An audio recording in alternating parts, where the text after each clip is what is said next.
So, in my opinion, I believe that there are two hypercritical points that we need to keep progressing in order to keep physical media and genre film alive. One is on the consumer end, and one is on the manufacturer side. On the manufacturer side of things, restoration, I think, is by far one of the most important pieces as manufacturers to continue advancing physical media and genre forward. And on the consumer side, it's discovery, right? Our willingness to go out, reach beyond what we normally watch, what we normally take in, what we love, and watch new things, give new stuff a chance, because there is gold hidden out there in movies that could possibly become new favorites of ours that are just out there that we're not even giving a chance. You know, we don't know if we ever love them because we're just not giving them a chance, right? And the reason I bring this up is because Hollywood 90028 by Grindhouse Releasing, this release, the decades of work that went into this package I hold in my hands, has just become one of my new favorite films of all time.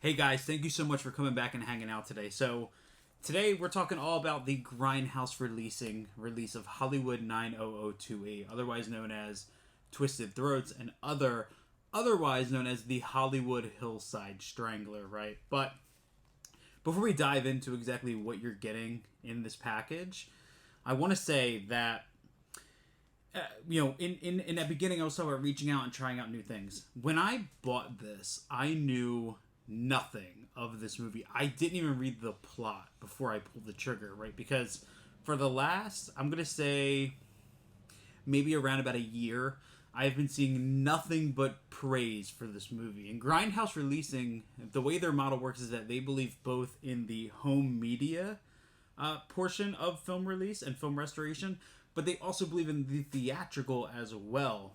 So the restoration of Hollywood 90028 first went on a theatrical run, I think, all around the U.S., possibly the world.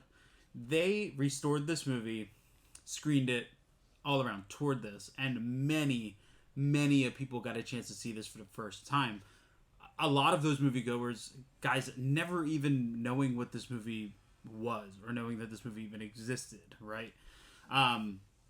So now, post theatrical tour, I mean that tour still continues. It's still streaming, but we have the home media release that I picked up. I bought this the moment that I got the newsletter that this was released directly from Grindhouse. I snagged it because it came with this limited edition slip box, which we'll check out. But my history with Grindhouse has been just discovery, and outside of some of the bigger titles like Lucio Fulci's The Beyond or Cannibal Holocaust or Cannibal Pharaoh, I discovered Death Game, The Cat and the Brain. I discovered The Swimmer, all through just blind buying Grindhouse titles, right? Which I do with a lot of labels. But sitting here with Hollywood 90028, I have to tell you guys that if you're like me and you just absolutely love venturing into the unknown with film, there is absolute magic to be found here. Pretty much a little bit of background on this. Film editor Bob Moralski, who is one of the owners of Grindhouse Releasing, originally discovered this movie back in the 80s when he worked for an independent film distributor, and at that time it was known as Twisted Throats. Crazy ass title, right? I mean, at least in my opinion, that's a crazy title. And then as the years go on and the internet comes about, right, he learned of the Hollywood Hillside Strangler, and then now we have the true title, Hollywood 90028. And there is a ton of crazy, like, behind-the-scenes information on this movie that absolutely blew my mind as I kind of tore through what's on this disc. But this movie tells the story of Mark, who is a cameraman in Hollywood in the 70s. And Mark is trying to live that Hollywood dream, for lack of a better words. He moves to Hollywood. He wants to make movies. He wants to shoot movies. He's a photographer and a cameraman. And he just wants to do nothing more than to work in Hollywood and live that Hollywood dream, right? But in the meantime, he's kind of stuck shooting these little, like, nudies. Just these little pornographic shorts that really give him no artistic merit. He works for this pretty sick producer director named Joe Bull, who has his own sick things all on himself. And during this journey, he meets Michelle, who's in one of the movies that he's working on, and kind of forms this very ethereal, surrealistic love story. But Mark kind of hides a secret that he loves strangling women to death. And when this developed, or where this comes from, we have no idea, right? We don't know any of the backstory. The movie opens with Mark with a murder, and then it just kind of goes from there, right? And this movie does this really cool thing where it toes this very fine line between grindhouse and art house. And in my opinion, I think it falls more on the art house side, much more than the grindhouse side. But there is a pull quote on the back of this that from Sean Baker, who is the director of Tangerine, The Florida Project, Red Rocket, and the upcoming Anora. And he actually says, part indie art house, part grindhouse, and part historical travelogue of a now vanished Los Angeles, right? Which I completely agree with his point of view on this movie. And in this time where we're post-Maxine, where Ty West kind of went back to this era and tried to kind of capture that, it was really, really incredible to dive into this film. And there's a lot of interesting stuff with it because this movie is very short. It's only 87 minutes long. But there is this quality to it, right? In the opening scenes, we have our character Mark walking through nighttime in Los Angeles, and it's that extremely grainy, dark, neon lit, feel that we know from other films of the era, or like even movies like, you can kind of get this feel from the beginning of this movie watching Maniac taking place on the New York kind of grimy streets of the 70s. And that leads into the first murder. And then we're introduced into kind of Mark's life, right? And he's going to this weird little studio to shoot these art house movies. And really, the only grindhouse aspect of this is the low budget. And some, actually very little of the content. Director Christina Hornisher, this was her only full-length feature. And for a movie that came out in a time of really the explosion of exploitation and grindhouse and really pushing that, this movie's surprisingly tame. And aside from some nudity, it never really leans into that exploitation character, or like that exploitation area, as much as I thought it was, just based on presumptions looking at the movie on a surface level.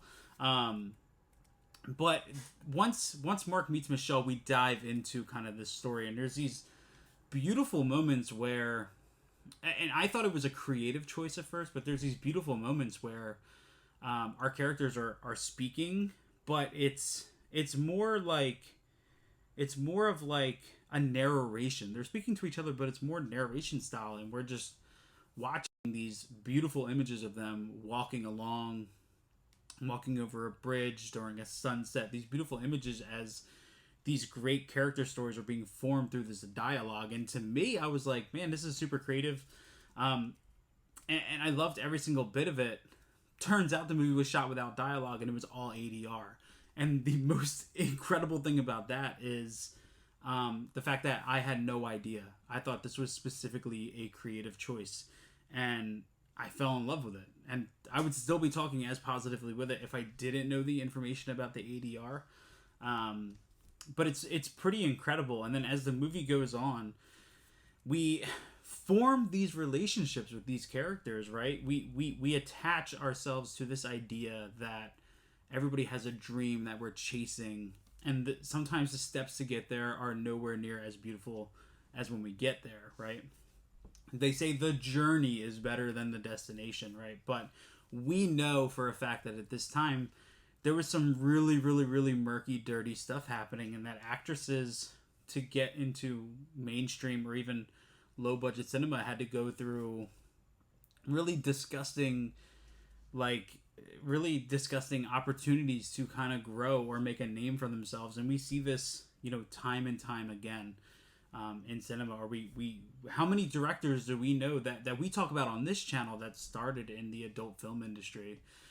kind of in that murky, water to get to a point where, they're on a beach, and the view is beautiful, right? So outside of that, though, this is really a time capsule because it captures Los Angeles so beautifully. There's this great little moment where they go to Bunker Hill, which was kind of right before that whole entire area was taken down and replaced with apartments, and they talk about these political views on why people are being driven out of cities, so that way they can build up high-rise luxury apartment buildings and replace that and make them way too much to afford to bring in a different type of people. We have that in this movie, right? Actual dialogue about what was actually happening in Los Angeles at that time, and I haven't done my research on it, but the very little bit of information I did look up on Bunker Hill, I was like, wow, that's pretty batshit insane and true now, looking at our political landscape right now. But also as well, there's this incredible moment where Mark is editing a film and he goes off to get lunch, and we have this, I think it's like a 3 or 4 minute sequence where Mark is just walking around.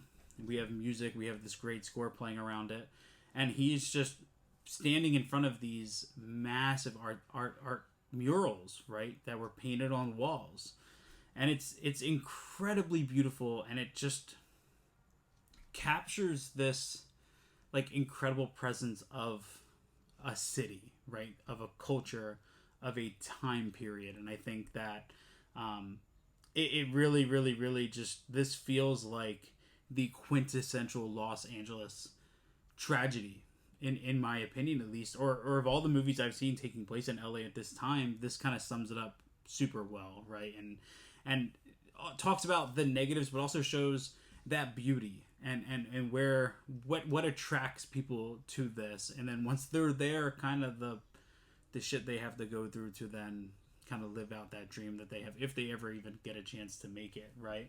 And if you research this movie, you're going to hear about one thing, and it's going to be the ending. And I'm obviously not going to spoil that ending, but the final shot of this movie is incredibly powerful. It's extraordinarily haunting, and it's the cherry on top of this story, and it just sells everything that you just watched for the previous 80 minutes. It's one of the best endings I've ever experienced in my life, right? So at the end, I was really, really, really taken aback by how much I enjoyed my time with Hollywood 90028, or Twisted Throats, or the Hollywood Hillside Strangler, whatever you want to call it. So this release here, put out by Grindhouse, this is a full 4K restoration of the movie, but it's being presented on 2 Blu-rays, and it looks stunning. Absolutely incredible, right? Especially, there is a bonus feature on here where you can watch the Twisted Throats, so it's the non-restored. I think it's just the non-restored version of the movie, but there might be some additional stuff in there. I haven't confirmed 100% yet, but I did watch it for like 10 minutes, and I actually was like really, really, really blown away by the difference between that and the movie I had just watched. The quality, the colors, the level, right? It looks absolutely incredible. There's no doubt about that. The best it's ever going to look. And I hear people say all the time, it brings a new life to this movie. People talked about Friday 13th 09. They're like, this 4K restoration brought this movie back to life. Genuinely, dead serious, 4K restoration brings this movie to a whole new life that it never had before. And now here it is, right? Preserved in time forever, on my shelf, on your shelf, in an archive. It's a beautiful, beautiful thing. But this release is absolutely stunning. So I did get this limited edition slip box. This was limited to 2,000, but let me show you this because this rules. So here is the front cover there. Absolutely love that. The black and white continues onto the back of the slip box there. And then we actually have, if I can get it to focus, the Twisted Throats on the top. The Hollywood Hillside Strangler on the bottom. It's probably not going to focus.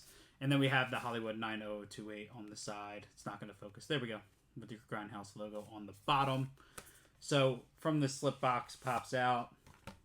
And we actually have, in Grindhouse Releasing fashion, the soundtrack.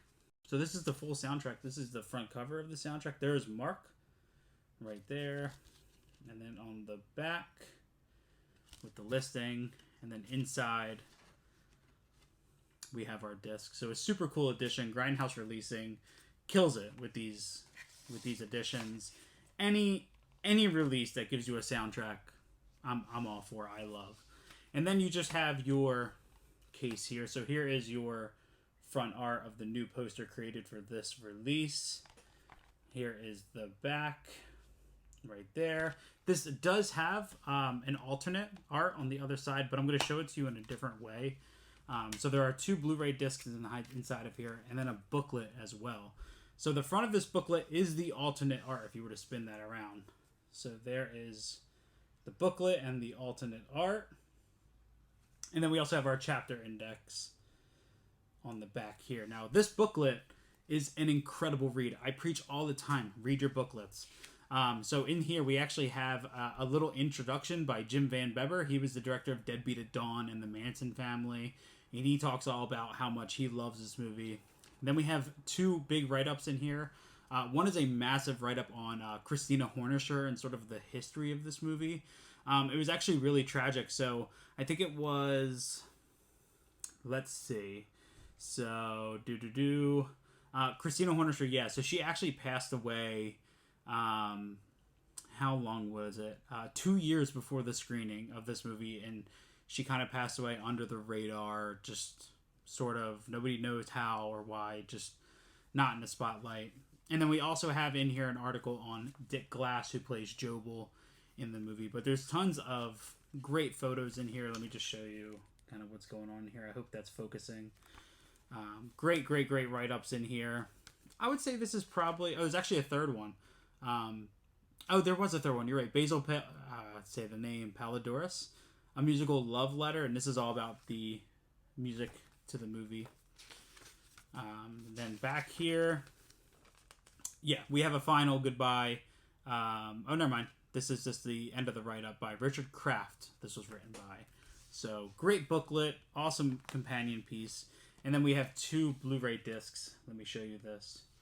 And there is, if you're like me and you're a special feature snob, the behind the scenes info on this is fantastic. So on the first disc, you have multiple audio commentaries. Let me see if I can see which. Okay, so it's actually, there's audio commentaries by Mark E. Huck, Heidi Honeycutt, and Sean Langrick. So those are on disc 1. I haven't gotten around to those yet, but I will eventually. There is also the 3 X-rated alternative scenes. So there's 3 of them. One is during a darkroom sequence. The first is during that beautiful scene I told you with the ADR and then walking around, where our character, Michelle, is giving kind of this story of how she got where she was, where she comes to Hollywood with the dream of becoming an actress. Gets offered to do something where she removes a little bit of clothing on video, and then that becomes removing all clothing, and then that evolves into what it is. And during that sequence, there is a still photo montage that pops up all through it, and it's such a great moment. For example, she's talking about needing money, and the image that pops up on the screen is a sign of a bank where it says loan real big.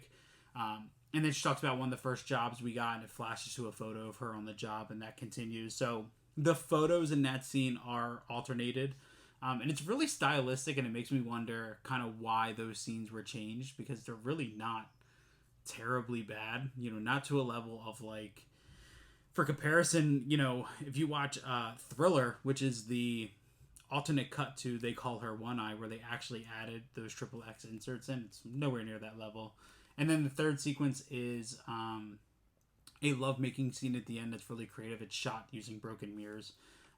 But that's what you're going to get on that first disc, as well as the Twisted Throats version of the movie as well. And then disc 2 is going to give you 3 interviews. So we have the Hollywood 90028 behind the scenes, which shows us interviews with Christopher. Oh my gosh. Why am I blanking on his name? Really blanking on his name here. Christopher Augustine is in that, as well as Jeanette Dilger, who plays Michelle, and various other crews. It's about an hour long, and it's an incredibly in-depth view of kind of what was going on behind the scenes, the respect that the team had for Christina Hornisher, self-funding this movie. It goes into all of the debacle with the ADR and shooting the movie without dialogue and kind of what that was like, and tons more. It's well worthy of the hour you're going to sit there, because it's going to bring another new light to the movie. There's also one on Christina and her early life, and that's actually told by a friend of hers who was at UCLA with her. And then there is a second or a third interview as well on this disc. We also have short films. There's 4 short movies that were shot by Christina Hornisher. All 4 of those movies are on here, including her very first, which was called 4 times 8 equals 16. Those are great watches. You can really see those art house influences coming out there, and really the incredible direction of Christina Hornisher, right? Which we've come to love once we watch this. And then probably my favorite feature is called Hollywood Then and Now, and it's about 4 minutes long, and it is a side-by-side video comparison of the locations in Hollywood 90028 compared to now, playing side by side. And it's a incredibly depressing, in my opinion, but also incredibly interesting side by side of just how much things have changed and how much Hollywood has changed.